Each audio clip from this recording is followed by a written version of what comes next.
ప్రభునందు ప్రియమైన దేవుని బిడ్డలారా, తోటి విశ్వాసులారా, జీవవాక్య ధ్యానాల పక్షంగా మీ అందరికీ నేను వందనాలు.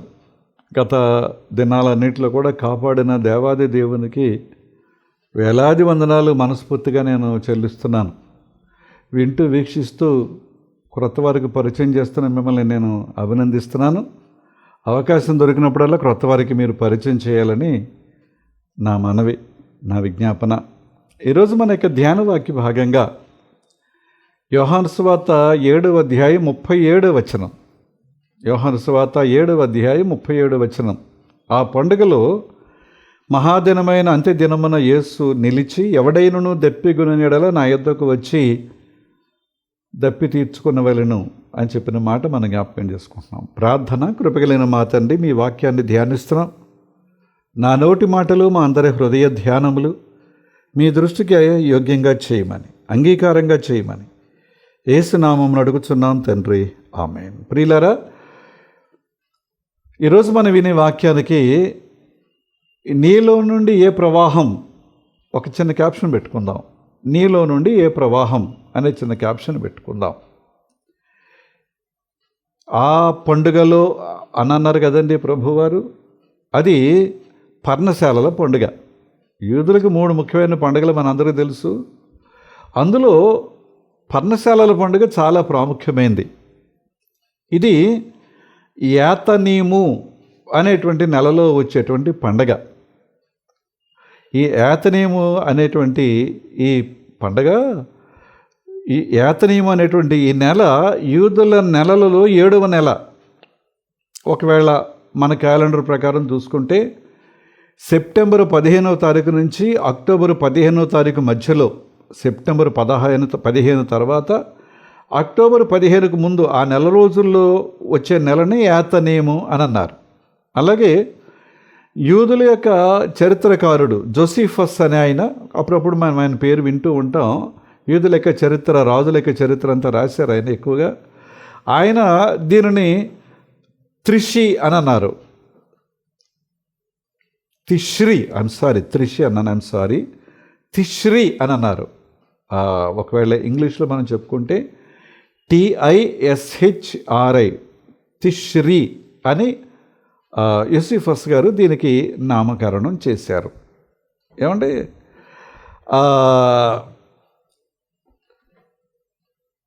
రాజుల మొదటి గ్రంథం 8వ అధ్యాయం 2వ వచనం చూస్తే, కాబట్టి ఇశ్రాయేలులందరూ యాతనీము అను 7వ మాసమందు పండుగ కాలమున రాజైన సొలొమోను వద్దకు వచ్చిరి. ఆ నెల, ఆ డేటు, ఇవన్నీ కూడా మనం చూస్తున్నాం. అలాగే ద్వితీయోపదేశకాండం 16వ అధ్యాయం 13వ వచనం చూస్తే ఎలా ఆచరించాలి అనే దాని మీద ఒక చిన్న వివరణ. నీ కళ్ళములో నుండి ధాన్యమును, నీ తొట్టెలో నుండి, అంటే ద్రాక్ష తొట్టెలో నుండి రసమును సమకూర్చున్నప్పుడు పర్ణశాలల పండుగను 7 దినములు ఆచరించవలెను. పర్ణశాలల పండుగను 7 దినములలో ఆచరించవలెను.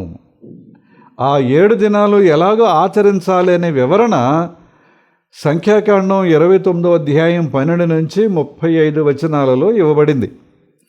సంఖ్యాకాండం 29వ అధ్యాయం 12 నుంచి 35 వచనాలలో అది ఇవ్వబడింది. యాజకుడు ఒక బంగారపు కూజ లాంటి పాత్రను తీసుకుని సిలోయమను కోనేటికి వెళ్ళి ఆ కోనేటిలో నుంచి నీళ్లు తెస్తారు. ఈ పండుగ దినమున, పర్ణశాలల పండుగలో ఆయన చేసేటువంటి పని, దహన బలిపీఠం యొక్క కుడివైపున ఈ నీటిని ఆయన కుమ్మరిస్తారు. మరో యాజకుడు పడమర వైపున ఒక పాత్రతో తేనె తీసుకుని ఆ దహన బలిపీఠం పడమర వైపున దానిని ఆయన కుమ్మరిస్తూ ఉండగా, ప్రియమైన వాళ్ళారా, యాజకులు అక్కడ చేరిన ఇశ్రాయేలు ప్రజలందరూ కలిసి 113 నుంచి 118 వరకు ఉన్నటువంటి యాత్రా కీర్తనలు, వాయిద్యాలు సహకరిస్తూ ఉండగా వాయిద్య సహకారంతో ఆ కీర్తనలన్నీ కూడా చాలా చక్కగా పాడుతారు. ఈ పండగ మనం సెప్టెంబర్, అక్టోబర్ అని చెప్పుకున్నాం కదండి. మనకి జూన్, జూలైలో, ఒకవేళ జూన్లో పడకపోయినా జూలై, ఆగస్టు సెప్టెంబర్ వరకు వర్షాలు పడతాయి. అక్కడి నుంచి మెల్లగా తగ్గుముఖం పడుతుంది. అయితే ఈ నాట్లు అవి జూన్లో వేస్తాం, లేకపోతే జూన్ ఎండింగ్లో వేసినా అప్పటికి 3 నెలలు దగ్గరగా అవస్తుంది కనుక పైరు బాగా పెరిగి చిన్న చిన్న కంకులు వస్తూ ఉంటాయి. వాటిని పాలకంకులు అంటారు. ఆ పాలకంకులు ముదిరి గింజలుగా అవ్వాలంటే మళ్ళీ ఇంకొక వర్షం పడాలి. దాన్ని ముందు వచ్చే వర్షాన్ని తొలకరి వర్షం అని, తర్వాత వచ్చే వర్షాన్ని కడవరి వర్షం అంటారు. ఈ కడవరి వర్షం కొరకు వ్యవసాయదారుడు ఎదురు చూస్తాడు. ఎందుకంటే ఈ పాలకంకులు ముదిరి గింజలుగా మారాలంటే మరొక తడి పొలాలకు దొరకాలి, ఆ వర్షం పడాలి. పడినప్పుడు ఈ పాలకంకులు ముదిరి గింజలుగా మారి మంచి పంట వారి చేతికి వస్తుంది అనమాట అండి. కనుక ఈ కడవరి వర్షానికి గుర్తు, ఈ ప్రక్రియ అంతా కూడా కడవరి వర్షానికి గుర్తు. అయితే ఈ యాతనీము లేక తిష్రి అనేటువంటి ఈ 7వ నెలలో ప్రతి సంవత్సరం వారు ఈ పండగ చేస్తారు. చాలామందికి పండగ చేయడం తెలుసు తప్ప ఎందుకు చేస్తున్నామో ఏం చేస్తున్నామో అనేది వాళ్ళకి తెలియకపోవచ్చు. మనలో కూడా జరిగేది అదే కదండి. క్రిస్మస్ పండగ, అబ్బో మంచి హడావిడి, ఎందుకు చేస్తున్నామో తెలీదు. మనం ఈ ఈస్టర్ పండుగను మనం ఆచరించడానికి ముందు 40 దినాలు ఉపవాసం దీక్షలో ఉండి ఆ 40 దినాలు కూడా దైవ ధ్యానంలో ఉండి పండుగ చేసుకుంటాం. క్రిస్మస్ పండుగ వచ్చినప్పటికి ఏం ఉండదండి. కానీ కొన్ని సంఘాలలో, పాశ్చాత్య దేశాలలో క్రిస్మస్కు ముందు కూడా వచ్చేటువంటి అడ్వెంట్ ప్రారంభం అంటాం కదండి. నవంబర్ నెల చివరి కానీ డిసెంబర్ 1 నుంచి కానీ అడ్వెంట్ స్టార్ట్ అవుతుంది. అప్పటి నుంచి క్రిస్మస్ వరకు కూడా ఉపవాసం ఉంటారు. ఎందుకంటే రక్షకుడిని ఎదుర్కోవడానికి నేను సిద్ధపడాలి అనేటువంటి కాన్సెప్ట్ మనకది లేదు, మనకది తెలియదు. ఎక్కడ కూడా ఈ పండుగను ఆచరించే వారికి ఈ 7 దినాలు పండుగను ఎందుకు ఆచరించాలనే దాని మీద సరైన అవగాహన లేదు, కానీ వారు ఆచరిస్తారు. అయితే ప్రభు చెప్పిన మాట ఏంటంటే, ఆ పండుగలో మహాదినమైన అంత్యదినమున యోహాను సువార్త 7వ అధ్యాయం 37వ వచనం, యేసు నిలిచి ఎవడైనను దప్పిగొనిన యెడల నా యొద్దకు వచ్చి దప్పి లేక దాహం తీర్చుకోవాలి అని చెప్పి, నా యందు విశ్వాసం ఉంచు వాడెవడో లేఖనము చెప్పినట్టు వాని కడుపులో నుండి జీవజల నదులు పారునని బిగ్గరగా చెప్పాను. బిగ్గరగా అనే మాట మనసులో అండర్లైన్ చేసుకోండి. తన యందు విశ్వాసం ఉంచువారు పొందబోవు ఆత్మను గురించి ఆయన ఈ మాటలు చెప్పాను. తర్వాత వచనం చూస్తే, యేసు ఇంకను మహిమపరచబడలేదు గనుక ఆత్మ ఇంకను వారికి అనుగ్రహింపబడలేదు అని ఆ తర్వాత వచనాలు 38, 39 వచనాల్లో మనం చూస్తాం. ప్రియమైన దేవుని బిడ్డలారా, వర్షం ఎండిన భూమిని తడిపినట్లుగా పరిశుద్ధాత్మ దేవుడు ఎండి మోడివారిన బ్రతుకులను, జీవితాలను నింపి ఫలభరితం చేస్తారు. ఫలభరితం చేయబడుతుంది ఆత్మదేవుని యొక్క ప్రోక్షణ స్పర్శ ద్వారా అని ప్రభు ఆయన మనకు జ్ఞాపకం చేస్తున్నారు. అయితే ఆ ఇశ్రాయేలు ప్రజలు ఆ 7 రోజుల పండగ, పర్ణశాలల పండుగ, వారు 40 సంవత్సరాలు అరణ్యంలో ప్రయాణం చేసినప్పుడు వారు టెంపరీ షర్ట్స్ వేసుకున్నారు. ఏదో దారిలో దొరికినటువంటి 4-3 కర్రలు కొట్టుకొచ్చి ఏదో అలాగ నిలబెట్టి పైన ఒక 4 ఆకులు కప్పేసుకుని పగలు ఎండ, రాత్రి వెన్నెల ఇవన్నీ తగులుతూనే ఉండి అందులో ఉండేవారు. మళ్ళీ ఇక్కడి నుంచి ఇంకో చోటుకు వెళదామంటే మళ్ళీ ప్రయాణం వెళ్ళటం, మళ్ళీ అక్కడికి వెళ్ళి టెంపరీగా వేసుకోవటం. ఇప్పుడు ఆచరించేవారికి దాని యొక్క ప్రాముఖ్యత, ప్రాశస్యత తెలియకపోవచ్చు, కానీ పాటిస్తున్నారు. అంటే అందులో ఉండేటువంటి విశిష్టతను గుర్తించలేకుండా కూడా పండగ చేసుకునే పరిస్థితులు ఉంటాయి. మనలాగే మీరు గమనిస్తే యోహాను సువార్త 5వ అధ్యాయం 7 నుంచి 17 వచనాలు చూస్తే సమరయ స్త్రీ ఉదంతం మనం చూస్తామండి. ఏమండి, ఆవిడ అక్కడ ఉన్న ఆయన ఎవరు? జీవజలాన్ని ఇవ్వగలిగే ఆయన. చూడగలిగిందా? గుర్తించగలిగిందా? పోనీ ఆయన చెప్పిన తర్వాత అయినా ఏమైనా అర్థమైందంటే ఏమీ అర్థం కాలేదు ఆవిడ. అయ్యా, నేను ఇంకా ఈ మిట్ట మధ్యాహ్నం రావడానికి నా వల్ల అవ్వట్లేదు, కష్టమైపోతూ ఉంది. ఆ ఎండలో నడిచి రావటం, నీళ్లు తోడుకుని వెళ్ళటం, ఇదంతా నాకు ఇబ్బందిగా ఉంది. అదేదో ఇస్తే నాకు ఈ శ్రమ లేకుండా ఉంటుంది కదా, తేలికగా. ప్రియమైన దేవుని బిడ్డలారా, ఒకసారి మనం జ్ఞాపకం చేసుకుందాం. ఏమండి, 7వ అధ్యాయంలో ఉన్నాం యోహాను సువార్త. 6వ అధ్యాయంలో ఆయన జీవాహారాన్ని గురించి మాట్లాడారు. 7వ అధ్యాయంలో ఆయన జీవజలాన్ని గురించి మాట్లాడుతున్నారు. అది పరిశుద్ధాత్మ దేవుని గురించి అని మనం ఒక్కసారి ఇందాక చదువుకున్నటువంటి ఆ 38, 39 వచనాల్లో పరిశుద్ధాత్మ ఆయన ఇవ్వబోయేటువంటి, మనం సంఘం పొందబోయేటువంటి ఆత్మదేవుని యొక్క రాకడను గురించి ఆయన చెప్తున్నటువంటి మాటలు అని మనం జ్ఞాపకం చేసుకుందాం. అందుచేత మనం జ్ఞాపకం చేసుకోవాల్సింది ఏంటంటే, ప్రభు ఈ మాటలు చెప్పేటప్పటికీ వారికి ఆ అరణ్య ప్రయాణంలో వారు ఉన్నప్పుడు మన్నా ఎలాగైతే కురిసింది అది జీవాహారాన్ని గురించి ఆయన జ్ఞాపకం చేశారు. ఇప్పుడు జీవజలం గురించి ఆయన చెబుతున్నప్పుడు మీ కడుపులో నుండి జీవజల ఓటలు, నదులు ప్రవహిస్తాయి అని చెప్పినప్పుడు తప్పకుండా వారికి బండలో నుంచి నీళ్లు రప్పించిన దేవుని గురించినటువంటి మాటలు వారికి తప్పకుండా జ్ఞాపకం రావాలి. ప్రియమైన దేవుని బిడ్డలారా, ఈ తిష్రీ లేకపోతే ఏతనీము అనే మాటకు అర్థం ఇక్కడ జ్ఞాపకం చేసుకుంటే ప్రవహించు నీటి ఓటలు లేక ప్రవహించే నదులు అనే అర్థం. ఏతనీము, తిష్రీ అనే మాటకు ఆ నెలకు ఆ పేరు పెట్టడానికి గల కారణం ఏంటంటే ప్రవహించు నీటి ఓటలు లేకపోతే ప్రవహించేటువంటి నదులు అనే అర్థం. కనుక ఇప్పుడు ప్రభువారు ఆయన సరిగ్గా ఈ టైంలో ఆ పండుగలో ఈ మాట చెప్పడానికి కారణం ఏంటంటే మీలో నుండి. అందుకనే ఈ మాటలు విన్నప్పుడు ఎప్పుడైతే వారి మనసుల్లో బండ నుండి నీళ్లు అనే మాట జ్ఞాపకం రావాలని మనం అనుకున్నాం కదండి. పౌలు గారు అంటాడు 1 కొరింథీ పత్రికలో 10వ అధ్యాయం 4వ వచనం చూస్తే, అందరూ ఆత్మ సంబంధమైన ఒకే పానీయము పానము చేసిరి. ఆత్మ సంబంధమైన ఒకే పానము చేసిరి. ఏలయనగా తమ్మును వెంబడించిన ఆత్మ సంబంధమైన బండలోనిది త్రాగిరి. ఆ బండలోని నీరు అందరూ త్రాగారు. ఆ బండ క్రీస్తే. కనుక ఇశ్రాయేలు ప్రజల యొక్క ఆ ప్రయాణాన్ని వారు జ్ఞాపకం చేసుకున్నప్పుడు బండలో నుంచి నీళ్లు, దాహంతో వారు అల్లాడిపోతున్నప్పుడు ఇప్పుడు ప్రభు ఇచ్చేటువంటి పరిశుద్ధాత్మ అనేటువంటి ఆసక్తి ఎలా ఉంటుందంటే క్రీస్తు అనే బండలో నుంచి. అయితే ఆ బండలో ఉన్నటువంటి ఆత్మ ప్రవాహాన్ని స్వీకరించడం, గ్రోలటం లేకపోతే త్రాగటం అనేది మనం మన జీవితాల్లో నేర్చుకోగలిగితే 7వ అధ్యాయం యోహాను సువార్త 37 నుంచి 44 వచనాల మధ్యలో మనం గమనిస్తే ఏమండి, సువార్త ఆహ్వానించే ఆహ్వానాన్ని, ఆదరణ మనం చూస్తాం.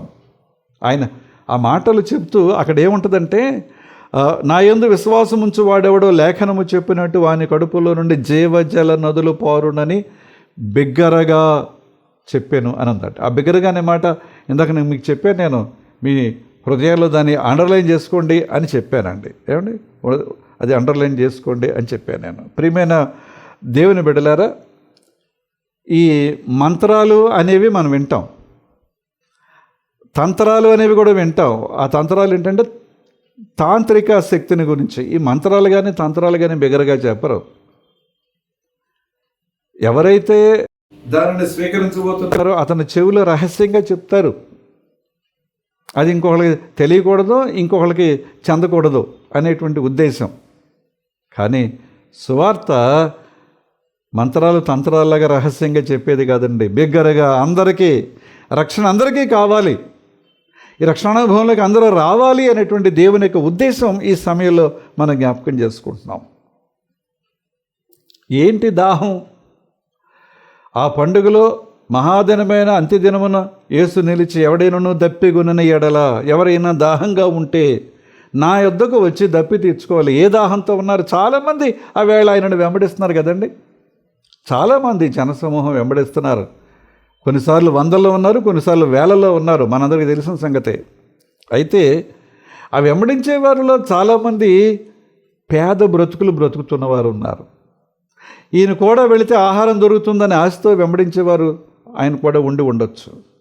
అలాగే నలిగిపోతున్నటువంటి వారు సంఘం చేత, సమాజం చేత నలిగిపోయి తమ పేదరికాన్ని బట్టి ఇబ్బంది పడుతూ, లేకపోతే ఇంకా ఇంకా ఇంకా ఇంకా ఇంకా దారిద్ర్యంలో నెట్టబడుతున్నటువంటి పరిస్థితుల్లో ఉన్నవారు, ఏమండి ఇలాంటి పరిస్థితులు ఉన్నవారు కూడా ప్రభు దానికి. అలాగే కొంతమంది అన్నీ ఉన్నా ఆశీర్వాదాలు, ఆత్మీయమైన ఆశీర్వాదాలు పొందాలని జక్కయ్యకి ఏమి లోటు ఉందండి?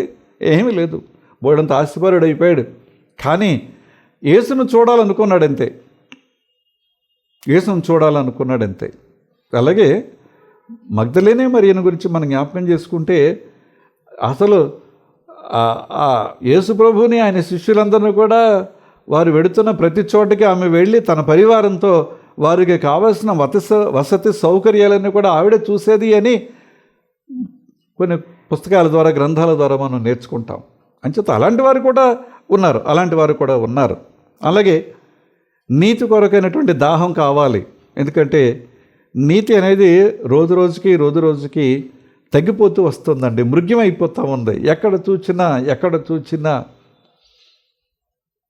దోపిడీలు, మానభంగాలు, హత్యలు, ఒకరి మీద ఒకరు యుద్ధాలు, కలహాలు, కలతలు చూస్తున్నాం కదండి.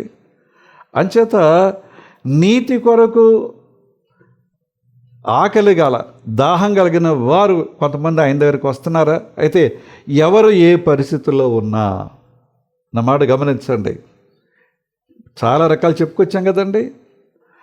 ఏ పరిస్థితుల్లో ఉన్నా కూడా అందరికీ ఆయన ఆహ్వానాన్ని అందిస్తున్నారు. ఒకళ్ళు నీ లోటు ఏదైనా, కొరత ఏదైనా, అవసరం ఏదైనా, పాపభారం ఏదైనా రండి అనేటువంటి ఆహ్వానం.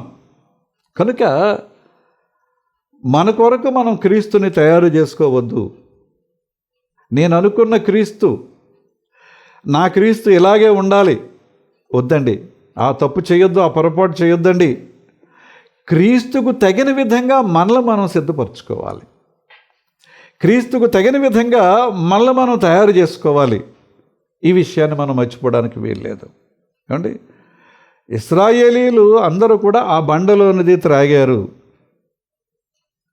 క్రైస్తవుడు తనలోనున్న క్రీస్తును అనుభవించడం నేర్చుకోవాలి. ఇన్ డ్వెల్లింగ్ క్రైస్ట్ అనే మాట అప్పుడప్పుడు మనం వింటామండి. ఇన్ డ్వెల్లింగ్, నాలో ఉన్న క్రీస్తును నేను అనుభవించడం నేర్చుకోవాలి. ఎందుకంటే నేను నా క్రీస్తు స్వరూపం, ఆయన పోలిక నేను. కనుక ప్రభువు నాలో ఉన్నారు. కనుక నాలో ఉన్న ప్రభువును నేను గుర్తించాలి. నాలో ఉన్న ప్రభువును నేను అనుభవించడం నేర్చుకోగలిగితే నా జీవితం ధన్యమవుతుంది. కానీ మనం గుర్తించమండి. అప్పుడప్పుడు అంటే నేను ఎగతాళి చేస్తున్నాను అనుకోవద్దండి.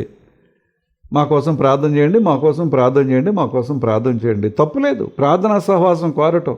మరి నువ్వేం చేస్తున్నావు? అబ్బాయి నేను ప్రార్థన చేస్తే ఆయన వింటాడు ఏంటండి? నేను ప్రార్థన చేస్తే నా మనకి జవాబు దొరుకుద్దా ఏంటి? నేను ఏపాటివాడిని, ఏపాటిదాన్ని, అసలు నా భక్తి ఎంత, నా ప్రార్థన ఎంత? వారు చేస్తే దేవుడు వింటాడు కాదు. నీలో ఉన్న ప్రభువును నువ్వు గుర్తించి ఆ ప్రభువుతో నీ స్వరాన్ని నువ్వు వినిపించగలిగితే, ఆ ప్రభువుకు నీ మనవులు నువ్వు చేయగలిగితే నీ ప్రార్థన ప్రభువు వింటాడు. నీలో ప్రభు ఉన్నారు అనే విషయాన్ని మొట్టమొదట మనం జ్ఞాపకం చేసుకోవాలి. ప్రవహించే స్థితి, సమృద్ధిగా నిరంతరం ఇప్పటికీ ఎప్పటికీ అనుమానాలు, వ్యతిరేకతలు అధిగమించి ప్రవహించేటువంటి ఒక ప్రవాహం. ఏతనేము అనే మాటకి అర్థం చెప్పుకున్నాం కదండి. ప్రవహించు నీటి ఓటలు లేక నదులు అనే మాట. ఏమండి, నదులన్నీ స్ట్రైట్గా వెళ్ళవు కదండి, అలా వంకర టింకరగా అవి ప్రవహించడం మొదలు పెట్టేటప్పటికి ఎక్కడో చిన్న అవరోధం వస్తుంది. అవరోధం వచ్చింది కదా అని ఆగదు, దాని ప్రక్క నుంచి వెళ్ళిపోతుంది. మళ్ళీ ఇంకొక అవరోధం, మళ్ళీ ఇంకో ప్రక్కకి వెళ్ళిపోతుందండి. కుదరలేదు అనుకోండి, దాని నుంచి దాటి కూడా వెళ్ళిపోతూ ఉంటాయి ఆ ప్రవాహం. ఎవరు ఆపలేరు. అది ప్రభువులో ఉండేటువంటి గొప్పతనం, పరిశుద్ధాత్మలో ఉండేటువంటి గొప్పతనం. కనుక క్రీస్తు ఇచ్చేటువంటి ఆత్మ మనలో ఉంటే అన్నీ మంచి విషయాలే బయటకు వస్తాయి. ఆత్మతో ఎవరైతే నింపబడి ఉంటారో, ఆత్మానుభవాన్ని ఎవరైతే కలిగి ఉంటారో వారిలో నుంచి అన్నీ మంచివే బయటకు వస్తాయి. ఎందుకంటే బైబిలే చెప్పేది కదండి, హృదయం దేనితో నింపబడి ఉంటుందో నోరు దాన్నే పలుకుతుంది అని. మనకి అర్థమయ్యేలాగా ప్రభు ఏం చెప్పారంటే, నీ లోపలికి వెళ్ళేది నేను అపవిత్రపరచదు, లోపల నుంచి బయటకు వచ్చేది నిన్ను ఏంటి లోపల నుంచి బయటకు వచ్చేది? బోళ్ళను ఉన్నాయండి, దురాలోచనలు, దుష్టాలోచనలు, కుతంత్రాలు, కుయుక్తులు, ఇవన్నీ లోపల ఉంటాయి. ఇవన్నీ అప్పుడప్పుడు బయటకు వస్తుంటాయి. వాటి వల్ల నష్టం జరుగుద్ది. నువ్వు నవ్వులు పాలవుతావు, కష్టాలు పాలవుతావు. వద్దు. కనుక నీ హృదయం ఆత్మతో నింపబడి ఉంటే ఆత్మకార్యాలే బయటకు వస్తావు. Holy heart leads to holy life. ఎప్పుడైతే ఒక పరమ పవిత్రమైన హృదయాన్ని నీవు కలిగి ఉంటావో పరమ పవిత్రమైనటువంటి జీవితాన్ని జీవించగలిగే ధన్యత వస్తుంది. ఎందుకంటే చెట్టు మంచిదని ఎలా చెప్తారు? అది ఇచ్చేటువంటి ఫలాలను బట్టే కదా. ఆ ఫలాలు మంచివైతే అవి ఈ చెట్టు మంచిదని చెప్తారు. అవి కారు ద్రాక్షలు కాస్తే ఏమంటాయి, కారు ములక్కాళ్ళు కాస్తే, చేదు ఆనపకాయలు కాస్తే మంచిదని చెప్పలేం కదా. లేకపోతే కుక్కమూతి పిందులు వస్తూ ఉంటే ఆ చెట్టు మంచిదని చెప్పలేం కదండి. కనుక ఇతరులకు మేలు చేసేవారుగా ఉంటారు. ఎవరైతే దేవుని యొక్క ఆత్మచేత నింపబడి దేవుని యొక్క ఆత్మకార్యాలు ఎవరైతే చేస్తూ ఉంటారో వారు ఇతరులకు మేలు చేసేవారు ఉంటారు. The good man is a common good అన్నాడు ఒక ఆయన. The good man is a common good. మంచి వ్యక్తి అందరికీ మంచివాడిగానే ఉంటాడు, అన్ని మంచి పనులే చేస్తాడు అనేటువంటి చక్కని మాట. కనుక క్రీస్తు ద్వారా, క్రీస్తు వలననే ప్రవహించేటువంటి జీవజలం దేవునికి, ఇతరులకు, దేవుని యొక్క ఉనికికి కేంద్రం, భద్రత, ఆశీర్వాదం, మేలు, తృప్తి ఇవన్నీ ఇస్తుంది. మనం ఈ విషయంలో మర్చిపోవడానికి వీల్లేదు. ఆత్మీయ అవసరాల కేంద్రం ప్రభువు, ఆత్మీయ అవసరాల ఓట ప్రభువు, ఆత్మీయ అవసరాలు తీర్చగలిగేటువంటి బ్యాంక్ ప్రభు అన్నమాట అండి. సప్లయర్ అన్నమాట అండి. ఆయన సప్లయర్ అన్నమాట అండి. కనుక మన పాపభారాన్ని ఆయన మోస్తూ మనలను సేద తీర్చేటువంటి గొప్ప పెన్నిది మన ప్రభు. రండి నా దగ్గరకు వచ్చి ఏ దాహంతో ఉన్నారో ఆ దాహాన్ని తీర్చుకోండి. దాహాన్ని తీర్చగలిగే ఒక జీవజలం నా దగ్గర ఉంది అనే మాట ప్రభు ఎంత చక్కగా, వాని కడుపులో నుండి జీవజల నదుల ఓటలు బయలుదేరును. మీరు తీర్చుకోవటం మాత్రమే కాదు, మీరు కొంతమంది దాహార్తని తీర్చగలుగుతారు.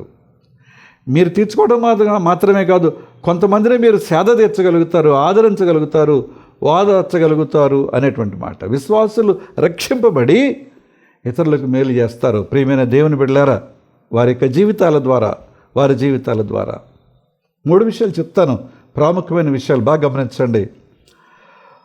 అపోస్తలులు మొదటి శతాబ్దంలో ఉన్నటువంటి కొంతమంది బోధకులు, 12 మంది శిష్యులు, పౌలు గారు, ఇంకా కొంతమంది బోధకులు తమ వాక్కుతో, తమ నాలుగుతో ఇతరులకు మేలు చేశారు.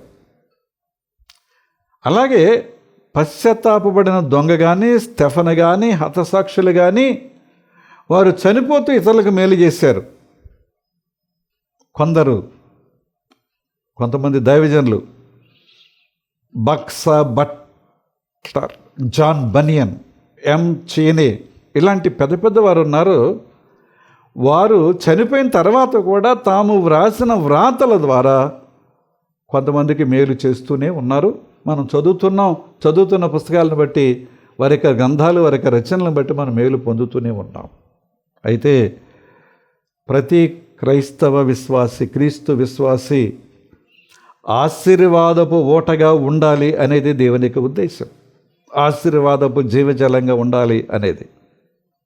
ప్రియమైన దేవుని బిడ్డలారా, క్రీస్తు ఆహ్వానాన్ని అంగీకరించి ఆయన దగ్గరకు మనం వెళితే, ఎవరైతే వెళతారో వాళ్ళు తమ దాహార్తిని తీర్చుకుంటారు, ఇతరుల దాహార్తిని వారు తీర్చగలుగుతారు. ఎందుకంటే వారు ఆ జీవజలం దానితో నింపబడతారు గనక.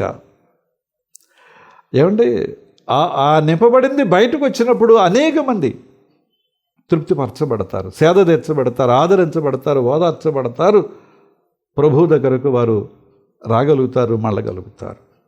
కనుక ఆయన చేత నింపేటువంటి వ్యక్తులుగా ఉండడానికి మనం ప్రయత్నం చేద్దాం. ప్రార్థన చేసుకుందాం. కృపగలిగిన మా తండ్రి, జీవవాక్య ధ్యానాల ద్వారా మాతో మాట్లాడుతున్నందుకు మీకు వందనాలు నాయనా. ఈరోజు మీ వాక్యాన్ని మేము ధ్యానం చేస్తున్నాం తండ్రి. మీరు మమ్మల్ని ఆహ్వానించారు. ఎవరైనా దప్పిగా కలిగి ఉంటే, దాహం కలిగి ఉంటే నా దగ్గరకు రండి, ఆ దాహార్తిని నేను తీరుస్తానని మీరు వాగ్దానం చేసినట్టుగా తండ్రి నేర్చుకున్న ప్రతి మాట, ప్రతి వాక్యం, ప్రతి తలంపు మా హృదయాల్లో నింపుకొని ప్రభువా మా మట్టుకు మేము మేలు పొందుతూ ఇతరులకు మేలు చేసే బిడ్డలుగా ఉండడానికి సహాయం చేయండి. వింటున్నా వీక్షిస్తున్నా మా ప్రియ కుటుంబాలన్నిటిని కూడా దీవించండి. వారి యొక్క ఉద్యోగాల్లో, వృత్తి, వ్యాపారం, వ్యవసాయం ఏదైనా కానీ వాటన్నిటిలో తోడుగా నడిపించు ప్రభువా. వేసవి ఎండలు పెరుగుతున్నాయి, చాలామందికి ఇది కొంచెం అసౌకర్యంగా ఉండేటువంటి ఎండ తీవ్రత మీ కాపుదల దయచేయి. బిడ్డలు మంచి ఫలితాలతో, వారి చదువులకు తగిన మంచి ఫలితాలతో వారు సంతృప్తి చెంది మరొక నూతనమైన తరగతుల్లోకి వెళ్ళాలి. అలాగే ఎంసెట్ కొరకు, అలాగే ఇంకా ఇతర సెట్స్ కొరకు సిద్ధపడుతున్న వారు ఉన్నారు తండ్రి. వారిని ఒకసారి జ్ఞాపకం చేసుకో. వారి యొక్క సిద్ధపాటులో లోపం లేకుండా చేయండి. ఆరోగ్యాన్ని ఇవ్వండి. అధికంగా చదవటం, అలాగే ఏమవుతుందనే బెంగ, టెన్షన్తో నలిగిపోతున్న బిడ్డలను మీరు ధైర్యపరచండి ప్రభువా. అలాగే అది ఏ సెట్ అయినా, నీట్ ఎగ్జామ్ అయినా, దేనైనా దాని కొరకు సిద్ధపడుతున్న బిడ్డలకు కావాల్సిన మంచి ప్రోత్సాహాన్ని ప్రసాదించండి. విదేశాల్లో ఉండే బిడ్డలను దీవించు. వారి కుటుంబాలను ఆశీర్వదించు. వారికి చదువులు, ఉద్యోగాల్లో క్షేమం ఇచ్చి నడిపించు. అలాగే నా తండ్రి, చంటి బిడ్డలు, బాలింతలు, గర్భిణీలు, వృద్ధాపులు వారిని జ్ఞాపకం చేసుకో. ప్రతి సంఘాన్ని జ్ఞాపకం చేసుకో. వారి అవసరతలన్నీ తీర్చండి నాయన. మా రాష్ట్రాన్ని, దేశాన్ని దీవించండి. మా రాష్ట్ర నాయకులు, అధికారులందరినీ కూడా ఆశీర్వదించండి. అలాగే నా తండ్రి, ప్రపంచంలో తల ఎత్తిన అశాంతిని దూరపరిచి శాంతిని, సమాధానాన్ని దయచేయమని, మీ కృపకు అందరినీ కూడా పాత్రులుగా ఉంచమని, ఎవరి మట్టుకు వారు తాము చేస్తుంది మంచా చెడా అని వివేచించి మంచి దారిలో వెళ్ళడానికి మీరే సహాయం చేయమని యేసు నామమును అడుగుచున్నాం తండ్రి, ఆమేన్. పరలోకమందున్న మా తండ్రి, మీ నామం పరిశుద్ధపరచబడినగాక, మీ రాజ్యం వచ్చునగాక, మీ చిత్తం పరలోకమందు నెరవేరుచున్న భూమి అందు నెరవేరునగాక. మన దినాహారం నేడు మాకు దయచేయి. బెడల అపరాధం చేసిన వారు మేము క్షమించిన ప్రకారం అపరాధములు క్షమించుము. సోదరులను తేక దుష్టుని తప్పించుము. రాజ్యము, శక్తి, మహిమ నిరంతరము నీవే ఉన్నావు తండ్రి, ఆమేన్. మన తండ్రి అయిన దేవుని నుండి, ప్రభు అయిన క్రీస్తు నుండి, పరిశుద్ధాత్మ నుండి కృపయు సమాధానం మీ కలుగును గాక, ఆమేన్. దేవుని చిత్తం అయితే మరొక మంగళవారం కలుసుకుందాం. అంతవరకు సెలవు.